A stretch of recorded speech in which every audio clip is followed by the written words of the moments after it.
Bangladesh আন্তঃজেলা truck চালক union silo শাখা নির্বাচনে সাংগঠনিক সম্পাদক পদপ্রার্থী মোহাম্মদ জাহিদ হাসান লিপু আনুষ্ঠানিকভাবে মনোনয়নপত্র জমা দিয়েছেন।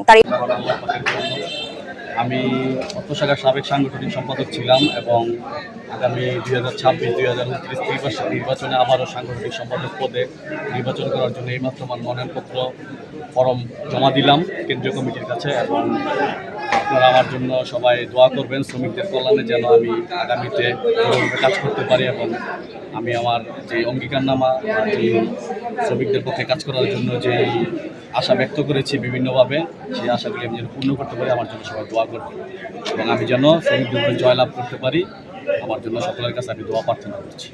এবং সমস্ত শ্রমিক ভাইদের কাছে আমি আমার তাদের মূল্যবান একটি ভোট আমি আমার সাংগঠনিক সম্পাদক পদে এবং আমার প্রতীক দিয়েছি আমি ফুটবল মার্কা, যেটা বিগত দিনও ফুটবল মার্কা নির্বাচন করেছি। তো সেই অনুযায়ী ফুটবল মার্কায় আমি পাবো আশা করি এবং ফুটবল মার্কায় সবার কাছে একটি করে ভোট আমি প্রার্থনা করছি।